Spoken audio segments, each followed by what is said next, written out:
Ashamaa harka fuune akkam jirtu kabajamtoota daawwattoota AMN Plus nageenya badhaadhaa egaa qophiin keenya ogaartii eegalee jira qophii ogaartii keenya irraatiin ka bakki itti argamnu akkuma na duuba daawwattanii galma giddugala tiyaatiraa Agar Fiqir jedhamudha egaa galmi kun tiyaatiroota hedduu eebbisee akkasumas immoo hawaasa biraan ga'ee kan beekamu ta'uu isaa beekamaadha Oromoon aadaa qaba safuu qaba duudhaa qaba duudhaan isaa kun immoo tiyaatiraa fi hojiiwwan aartiitiin beekama namoota isan beeknillee hawaasa isan beeknillee biyya isan beeknillee beeksaa akka ture hin beekama egaa yeroon kun immoo yeroo aadaa afaan duudhaa safuu fi safeeffannaa Oromoon qabu aartiidhaan calaqqisiifnu keessaa tokkodha kanumaan gaagara godina Arsii imaluudhaan Arsiin yaa'ii qaba shanacha qaba saddeeta qaba kanumaan wal qabatee tiyaatirri kun maal hojjete akkamiin immoo aadaa fi duudhaa san ibsa kan jedhu kan isin biraan ga'u ta'a hanga xumura qophii keenyaatti akka nu wajjin turtan gamanuma affeerraa kan isin taasisu Injiinar Waaqooti faana bu'aa isayyuu deeminaan affeerraa keenya kabajaati.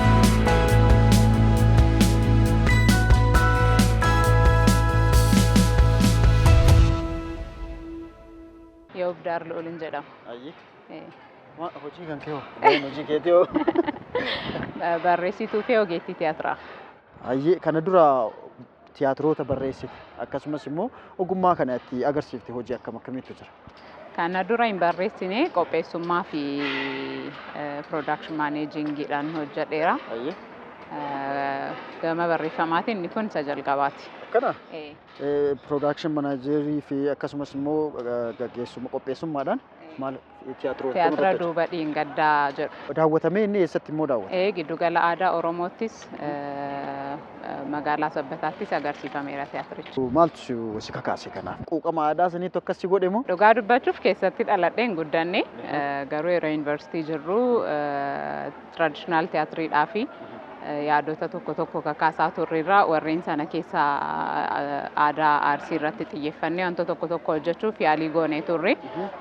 Sana booda immoo traditional tiyaatirii hojjechuu gaafani yaadu more of dubartoota irratti focus gochuu yookiin xiyyeeffachuu isa jedhu gaafan yaaduu fi sirriitti gaafan sirriitti qorachuu jalqabu dubartoota sirriitti kan jajjabeessu gahee dubartoota aadaa fi duudhaa Oromoo keessatti sirriitti kan agarsiisu sirriitti dubartoota empower kan godhu siinqeedha soo siinqee irratti xiyyeeffadhe maaliif hin hojjenne isa jedhu irraa kan ka'edha.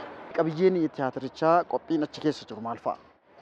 Egaa tiyaatiricha irratti gahee siinqeen sirna gadaa keessattii fi aadaa Oromoo keessatti qabdu maalinni isa jedhu hamma nu danda'ameenii fi yeroon hamma nu daangessutti wantoota kakaasuu qabnu xiqqoo kaasneerra baay'eedha bal'aadha aadaansaa sirnichi waan bal'aa of keessaa qaba garuu wantoota sana keessaa nuti xiqqoo ishii kaasnee inspirationiidhaaf wanta ta'u isaan alattis immoo tiyaatiricha irratti seenessa Amaariffaa gidduu irratti qaba.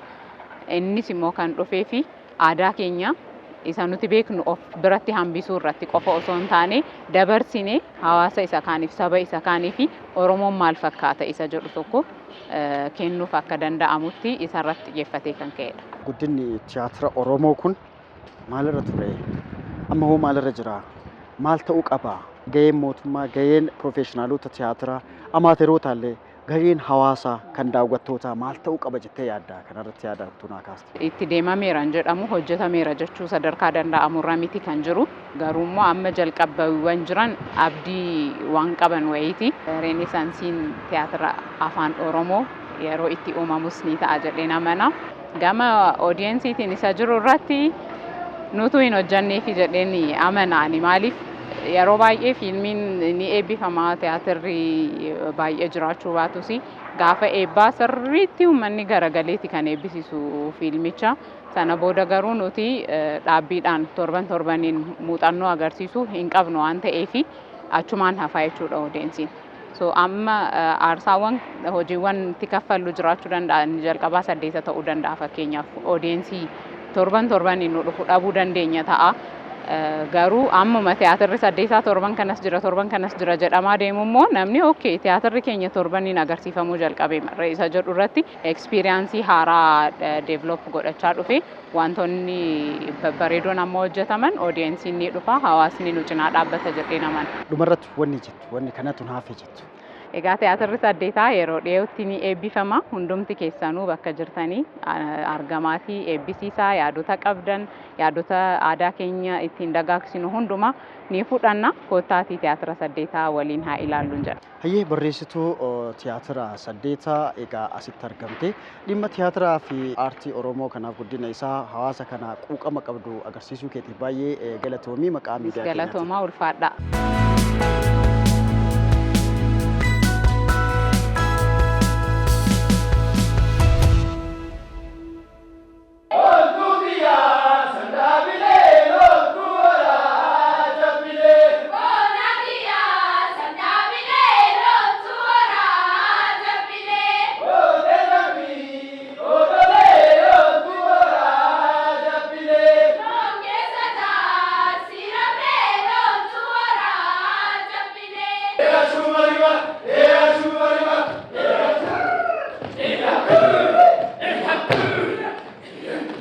Maqaan koo artistii Shiraggaasaa Haadha Jaamboon jedhama. Dhaladhee guddadhe Arsiitti. Tole, yaa dhallee wanni isin hojjetaa jirtan waan Arsiiti. Dhugaadha. Abbaan Jaamboo eessa dhaqe? Abbaan Jaamboo ima jira saraqa sila horoo Abbaan Jaamboo hin badatteeti. Qo'achaa jira. Akkana? Akkasi. Waggoota baay'ee of duuban ooftanii nullee dhaloota diraamaa Abbaa Jaamboo dhagaa guddate waan ta'eef reediyoon gaafas Oromoo Arsii beeksisuu keessatti gaheen isaa guddaadha. Kanaaf egaa galata qabna. Mee ammallee wanni hojjetamaa jiru waan Arsii ibsu. Maali wannichi? Wanti isaa wanta mishaadha. Arsii keessa aadaa cimaa jira. Aadaan hin beekamne waan bareedan ka ummata addunyaa kabarsiisu. Dubartiin takka dhiira tokko yoo jaalatte aseennaa itti galte aseennaa jedhanii silaa adda baana. Mucaa tokko filattee maraxattee itti galtee seeneen ka'uu dhaqxee utubaatti maramti. Seenee hin ba'uu taa'ee hin ka'uu jette. Amma mucaa sun tole jedhutti yookaan warri isaa tole jedhutti jaalattee dhaqxe ishiini filannoo ofiiti. Filannoo ishiiti hin baatu. Addunyaarra wanni akkanaa jira. Adda baana shifaati balchaa mana citaati warra afaan golaana jalaa goraa jettee darbatti. Na sirreessigaa. Anillee arsichaa achii dhufee Arsicha sirree wala garnee warre. Na jalaa goraa jettee siinqee darbisi ergasii balchaan haala qaba akkaataa qaba jaarsi erganii achi hin fuudhan malee intalti sun mana sanii hin baatu. Sirri kun wala sirreessi akkanatti gahaa. Aadaa bareedaa naa gala. Aadaa bareedaa kana addunyaan hin qabu. Qanafaan achi jiru kuni mallattoodha mire. Mallattoon kuni dubartiin deettuun hanga ji'a 6 qanafaa kan ofirraan fuutu. Qanafaa san dubartii godhatte baabura namni dura isii daakkatu hin jiru, namni bishaan isii dura waraabbatu hin jiru, namni qora waan akkasii kanneen qaba. Kana hawaasni beekuu qabaa irratti hojjechaa jirtan. Mee achi keessatti taatummaan keessan kan qo'achiiftanillee argaa ture. Ateetee yoo qorachiiftan argaa ture. Achirratti immoo sirboota ashwaashila jira, tartaarii jira. Kanneen ugguu qorachiiftan arge. Maalirratti sirbamaa sirbisuun achi keessatti immoo gaheen keessan maali? Gaheen kiyya haadha golaati. Haadha golaa jedhanii naa kennanii fuudhaaf heerumaa tartariidha. Bahee baheen hin jirti. Bahee garambaa. Cacaafame baasaan kennaa madhumaan naraafame harrii galee daraboo gargaar obbee daamee obbiyyoo daamee eega daamee firri garmaamee obboleetti tajji magaalaa marti keetu farda sakaalaa sigee keessa manni keessa obbi ayyaa eyo bebo man shola gate gosho gurguri chalakat enna kadatu eyo be bulitti jeda eyo be harkan gayatu eyo be bulgitti jeda eyo bebo man shola gate gosho gurguri chalakat kana Gahee cidha tokko keessatti waan achi keessa jiru muraasa kaaftani. Tirriin hin jiru, ulee dhaabbanni hin jiru. Atta ta'e. maal seete ima jiraayu waliin geessee hojjechuu fi ni tiyaatira waan ta'eef kunneef waan hojjennee fi malee hin jira deebi'ii raawwadhu immoo yeroon jalaa dheerataa fi malee maraa shaakalamee jira. Sosochii aartii fi tiyaatiraa kana keessatti waggaa meeqa dabarsitanii sun? Aartii duwwaa odoo hin ta'in muuziqaadhaanis sirballee akka dhume. Baaleeoo karaan baaleeoo hin beekna keessatti keessatti waggaa 40 ture. Kabaja guddaa qabna nuti waan. Galatoo. Mee xiqqoo ranaa weeddisa waan kana jedhu malee. Baaleeoo karaan baaleeoo karaan baaleeoo karaan baaleeoo karaan baaleeoo. Goshiyaa addaan baaneeoo addaan baaneeoo addaan baaneeoo addaan baaneeoo. Jabbilee waliin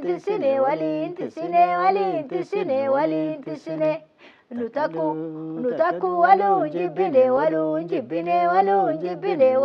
jibbine imimmaan waliin jiksine kawaa siksine afachu akkasiin jedhu sirba kiyya kana sumaa kennu yoo beebee jedhu nooliin beebeetta yoo maraa baaleeoo karaan fudhadhu maali kun gammachuu guddaadha baay'een gammade maali sirbootiin ani hojjedhu hojiin ani hojjedhu nama narraa fuudhu yoon argadhe jechuun kenne jechuudha waan kana ta'e hoodha kenne barakadhaa ittiin ba'a namni aadaa beeku baay'ee bareeda. Hayyi ulfaadha fayyaataa milkaa kaawwadhu maa milkeessa. Hayyi ulfaadha fayyaataa. Galatoomi fayyaataa hayyi ulfaadha.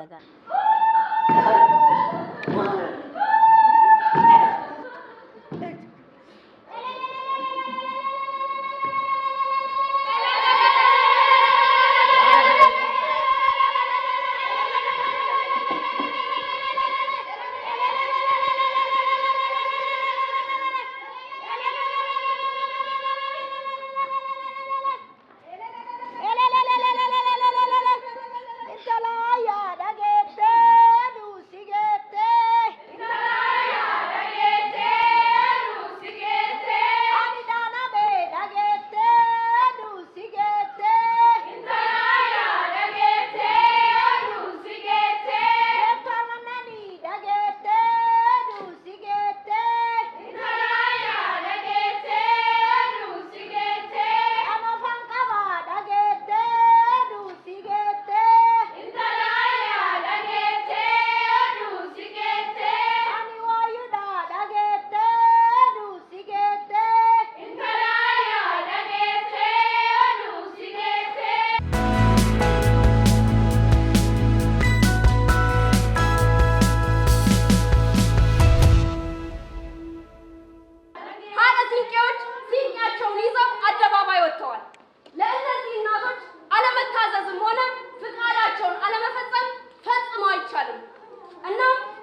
Gooftaa.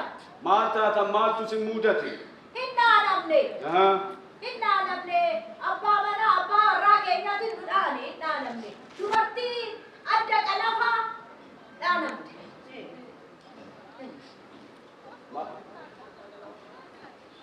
Kan dhaane eenyu tan dhaanamte eenyu jenne?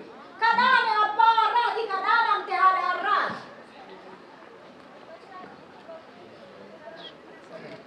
Raffis. Oo dubbiin kun si jira moo hin jiru? Lakki nan jiru. Awwan si jedhu waa malee aanne jedhika. Marree qara'uun haadha manaa ofii ni jaallatanii yoo jaallatanii maal? Maal jecha? Dubartii adda qalafaa haadha warraati ka qalafaa qabdu akkamiina kuni aati bade kota kota jis.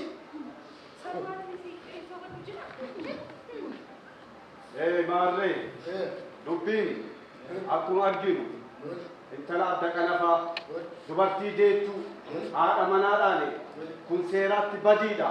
Qalafaa miidhe aadaa miidhe gocha sirna gadaa keessatti kan hin raawwatamne raawwate. Kanaafuu hawwati siinqeetiif adabamuu qabaa jenna. Hayyee badii raawwateefi gocha godheefi adabamuu qaba. Akka seeraatti akka dhugaatti maal isinii adabamnu jenna?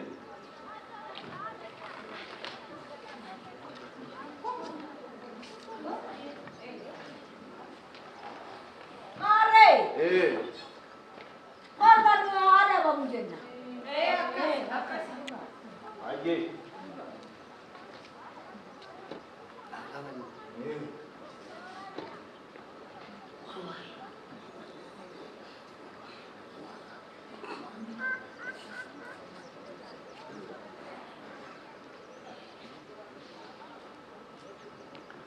Batiin balleessi. Batiin balleessi kanammoo korma jedhanii kormi kana yookiin immoo qotileen kun diina daa'ima guddisa. Gara fuulduraattis maatiin keenya bittima. Korma kana qaluu hin danda'u. Naafaa hir'isanii jedhee. Hayyee. Maarree. Akkuma isinuu jettani badii raawwateefi gocha godheefi kama adabamu kama seeraan gaafatamu. Kanaafuu mana kiyya waan ittiin horadhu ijoollee kiyya waan ittiin bulfadhu waan hin qabneefi korma qaluu hin danda'u naa laalaa jedheera.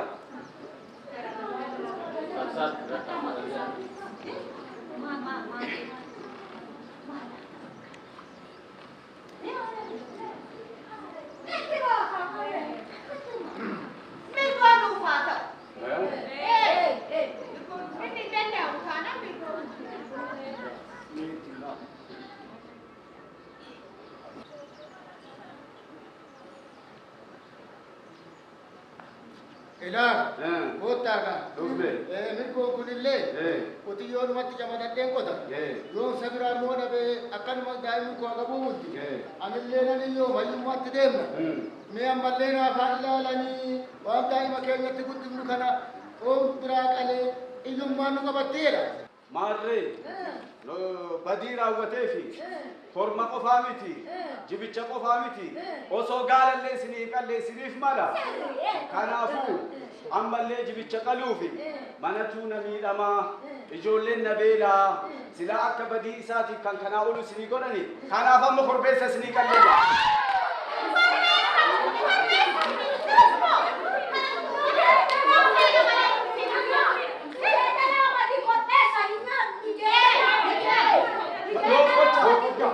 Loofalcha. Maarree akkuma isin jettani jibichuma isinii qalle jenna.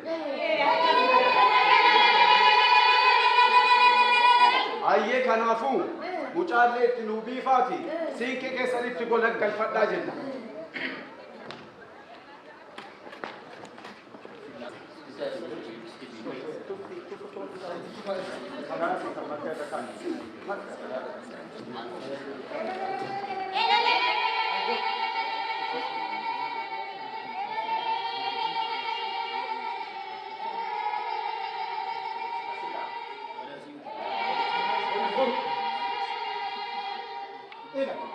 Gocha akka kanaa lammata itti deebi'ee jennaan.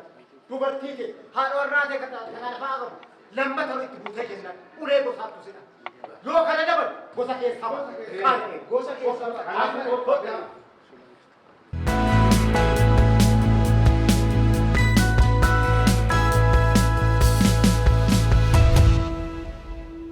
Ayyi baga nagaan dhufte. Baga nagaan eegna. Mee walaa barru maqaa keeti. Maqaan koo Yidnaqaachoo Warquun jedhama. Ayyi.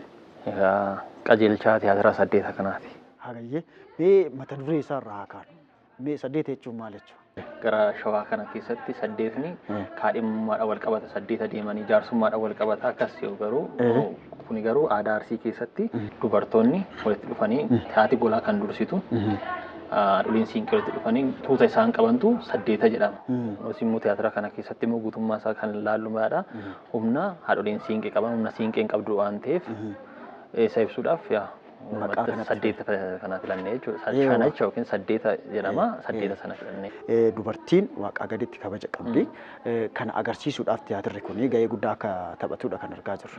Mee manneen tiyaatiraa Finfinnee keessa jiran waan Oromoo qabu beeksisuu kana wajjin wal qabate maaltu ture amma maaltu jijjiiramaa jira maaltu isin mul'ata akka nama ogummaa kana keessa jiru?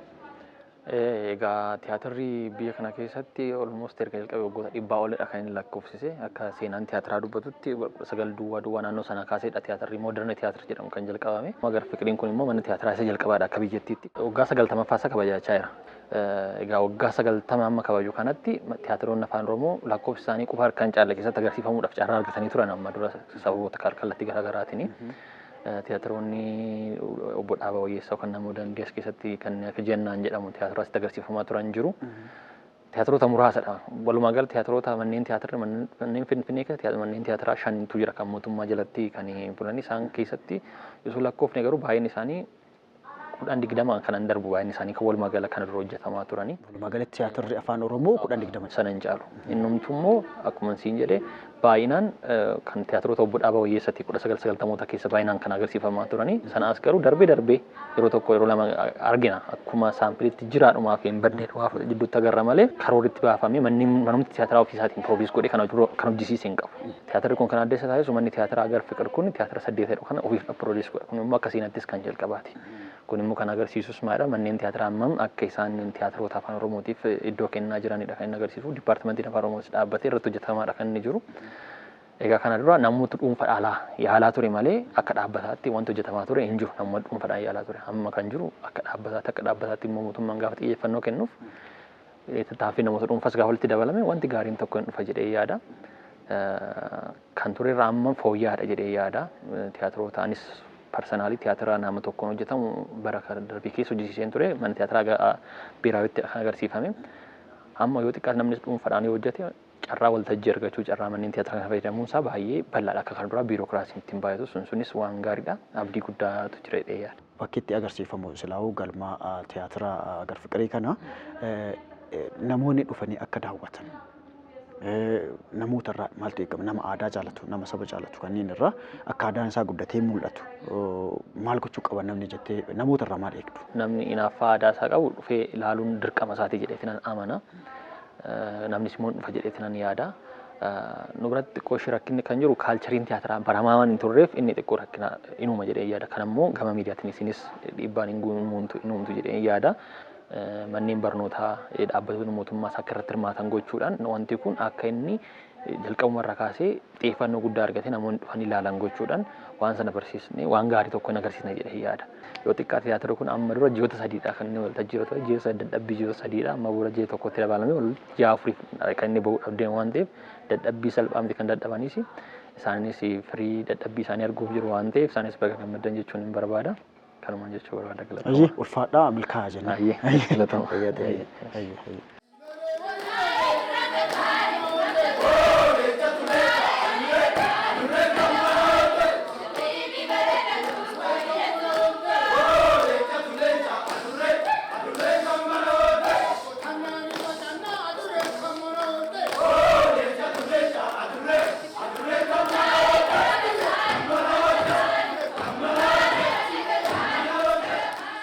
Artist Abbabach Ajjamaan jedhama. Adde Galaanee yookiin haadha lataatiin na beeku baay'inaanii akkasidha. Gaheen keessan maali? Gaheen koo haadha siinqeedha. Ayyee. Aadaa Arsii kanaa duraan TV'tti beeknaa. Amma immoo sirritti keessa gallee aadaa Arsii kana sirritti ba'ee uummannis dhaloonnis akka irraa baratu aadaa bareeda boonsaa akkamii akka qabu akka hubatu addunyaa irratti akka beekamuuf jennee hojjechaa jirra. Manneen tiyaatiraa sadarkaa isaanii eeggatan manneen sinimaa akkasuma manni shaakala muuziqaa adda addaatiif ta'ullee hojjetamaa jira. Kuni guddina aartii keessatti maal bu'aa qabaa? Kanarratti immoo fayyadamuuf eenyu fa'atu dhimmamee itti fayyadamuu qaba? Kuni bu'aa baay'ee bu'aa guddaa qaba. Maaliif jette seenaa kana keessa baay'ee dabarreerra kana mul'isuuf hawwii hunda keenyaati. Hawwii ijoollee Oromoo maraati.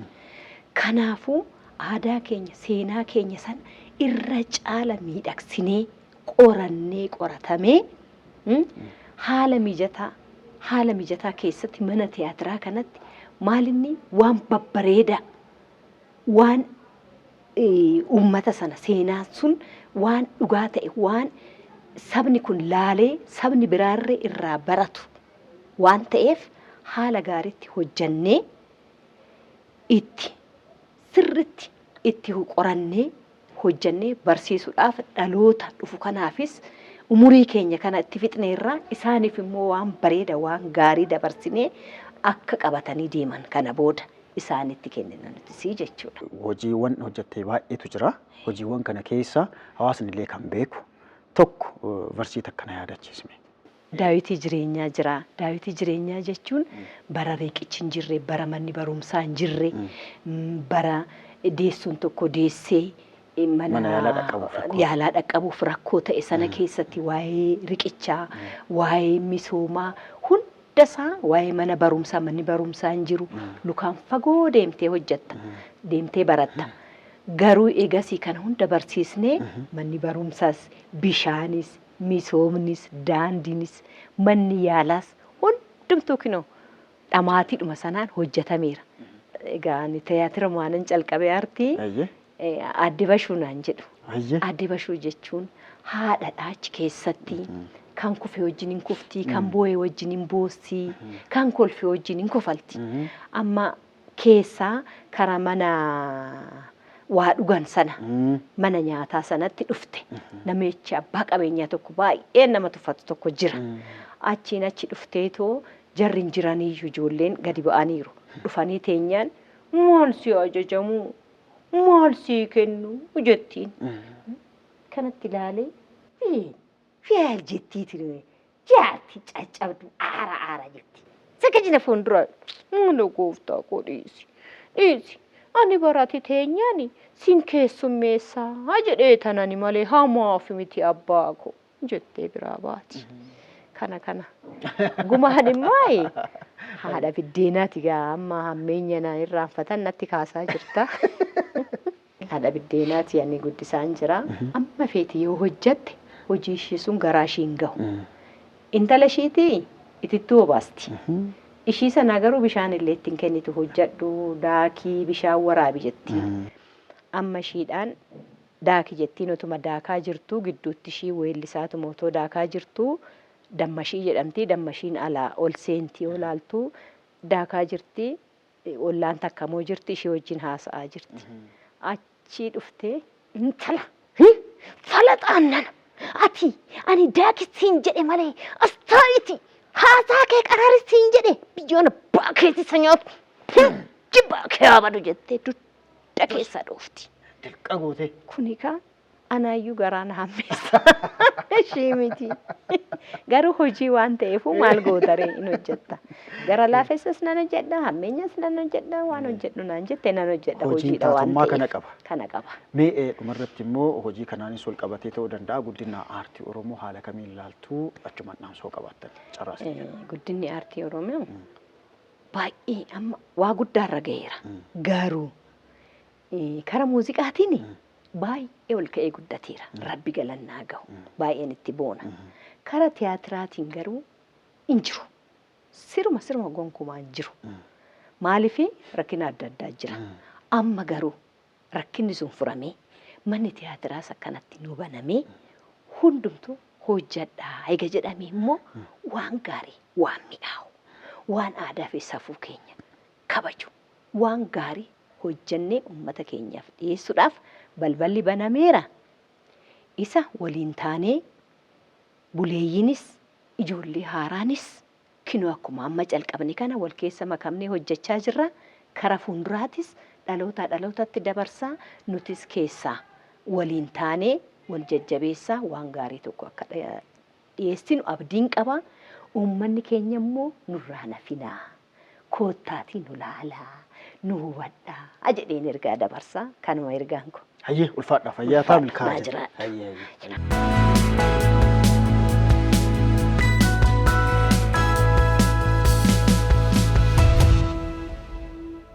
Kabajamtoota daawwattoota akkuma daawwachaa jirtan qophiin ugaartii keenyaa itti fufee jira. Gaa qophii ugaartii keenyaatiin irra tiyaatira mata dureen isaa 8 jedhu irraa namoota shaakalaa turan muraasa isin biraan geenyee turre taatota as biratti arginu kana wajjin immoo turtii muraasa taasifna.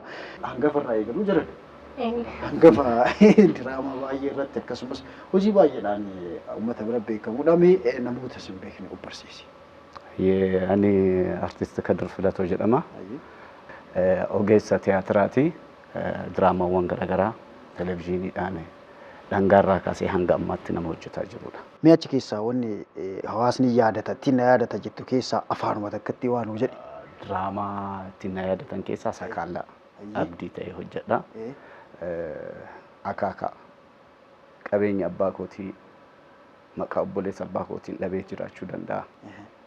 Laakiin makoo anillee kan mormaa jiru kanumaaf dhiisi sittaafuu abdii akkamittiin dhiisaa abbaa akaakaa ani qabeenya abbaa kiyyaa odoo argu obboleessa abbaa kiyyaa na saamee hin jiraatu.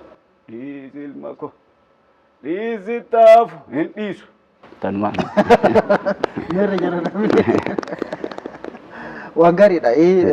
Amma tiyaatirri amma hojjetamaa jiru kun mata duree 8 jedhu qaba. Akka dhalataa naannoo saniitii 8 jechuun maali? Baay'ee 8 tiyaatira keessattuu safuu duudhaa aadaa uummata Oromoo qabateedha. Keessattuu naannoo Arsii keessatti siinqeen ulfina qabdi, ulfoo qabdi.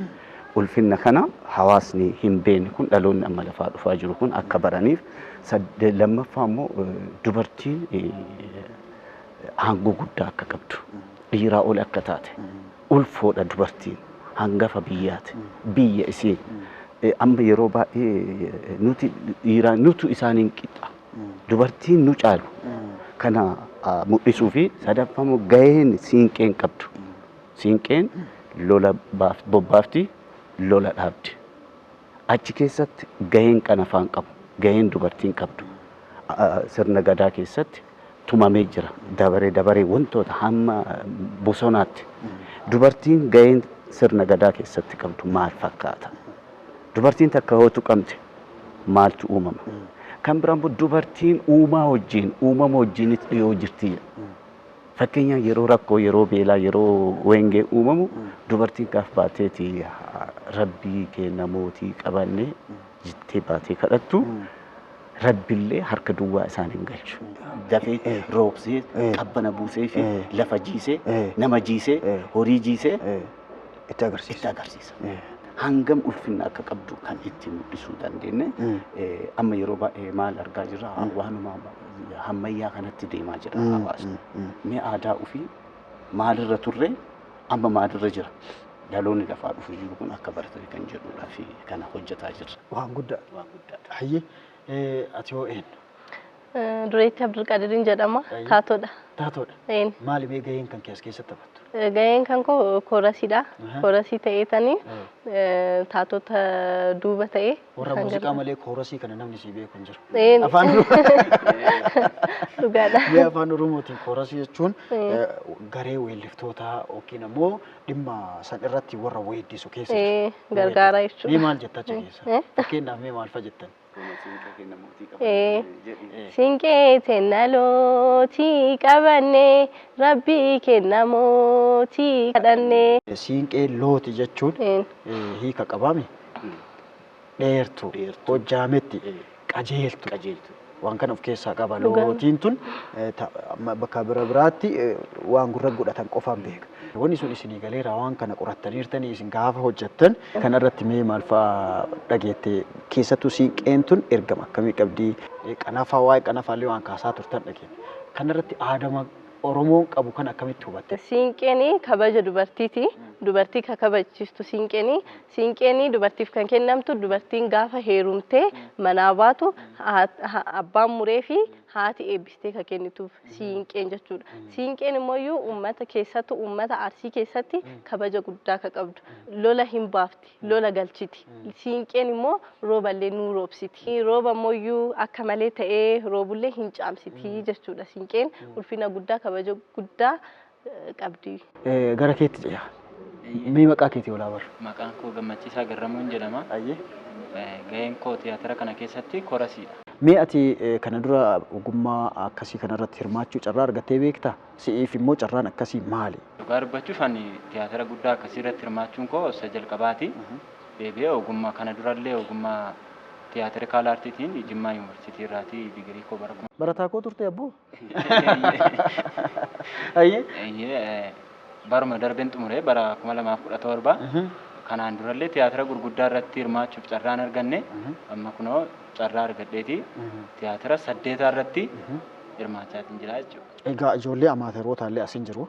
Atillee akka profeeshinaalii baratteerta. Hangaffan immoo dhimma tiyaatirii kanarratti bu'aa bahii baay'ee argan jiru. Kana keessatti muuxannoo akkamitti wal jijjiira jettee yaaddata? Dhugaadha. Sitti barnoota guddaadha nuti kan nuti fudhannu. Naamusallee isaan irraan baranna. Sadarkaa tiyaatira afaan Oromootti illee isaan hangam deemsisanii jiru. Amma immoo maalirra jira kan jedhuu fi nuti gaafa dhufnee addana kanatti hojjennu onnee nutti uumaa jechuudha. Isaan hangaftoonni keenya baay'een isaanii warra nu dura jiranidha. Isaan irraa waan baay'ee barannee gara fuulduraatti hojii garaagaraa hojjechuuf illee kan nu kakaasudha. Manneen tiyaatiraa magaalaa Finfinnee keessa jiran hagoodha kan mootummaadha jechuudha. San irratti immoo afaan kanaan hojjechuun aadaan turre dhiibbaa akkamiitu ture kun amma akkamitti furmaata argachaa jira carraa kana keessatti akkamitti birxa bahuu qabna nuti moo hojjennee achi ce'uu qabna jettee yaadda aartii keenya. Ayyee waan tokko sii kaasa. Waltajjii kanarratti waggaa 22dha hojjedheera. Eebba tiyaatiraa guddaa afaan dhofticha gadoo jedhamu eebbisiisuuf qofaaf wanti keessattuu xiiqeenatti ta'e. Eebbisiisuu qofaaf guyyaa takka waltajjii kanarraa hojjedhe saniin booda uummanni Oromoo haalaalanii kan jedhu gaafanneen hin jiru kana caalaa nuun jedhan. Hin jiru nuun jedhan. Hadha immoo waggaa 22 booda waltajjii kanas gara kanas wantaan dhufuu barbaadeef xiiqii santuna keessa jira. Maaf afaan Oromoo Finfinnee keessatti galmoo tiyaatiraa keessaa dhabama. Beeraawittis mul'ifnee hoteeloo tiyaatira guyyaa eebbaa qofa nu eeyyaman. Waa'ee amma immoo manneen tiyaatira Finfinnee itti walii galee afaan Oromoo waltajjiiwwan manneen tiyaatiraa Finfinnee keessatti hojjetamuu qaba jedhanii yaada kana dhiyeessaniiti akka afaan Oromootiin hojjechuu itti deemamuu isaa ana baay'ee na gammachiisa. Hammummuta nuu baane hoo? Ayyee. Mee nu jalqabe? Jarjara nagalchi aduun galgalaa'ee jarjara nagalchi aduun galgalaa'ee ayya xiqqoon haadha xiyyaa nagalchi aduun galgalaa'ee jarjara nagalchi aduun galgalaa'ee ayya guddoon waaqa xiyyaa nagalchi aduun galgalaa'ee jarjara nagalchi aduun galgalaa'ee jarjara nagalchi aduun galgalaa'ee jarjara nagalchi aduun galgalaa'ee jarjara nagalchi aduun galgalaa'ee. Egaa kabajamtoota daawwattoota keenyaa akkuma erguu seenu isinitti hime galmi tiyaatiraa Agar Fiqir kuni hojiiwwan baay'ee hojjete keessaa har'a 8 Oromoo Arsii biratti baay'ee beekamu isin biraan gahe. As keessatti ijoolleen amaateroota hirmaatanii jiran. Akkasumas immoo namoonni aadaa beekan, safuu beekan, akkaataa isaa hubatan tiyaatira kana barreessanii kan qopheessan kan akkasumas immoo daayirekti godhan hedduun isaanii irratti hirmaatanii jiran. Egaa torbanis qophii babbareedoo akkasii isin hawwatan kan waa isin barsiisanii fi isin bashannansiisan bohaarsan qabannee kan dhiyaadhu ta'a. Agasittoo nama torbaanii nu haa taasisu. Ulfaadhaa galatoomaa.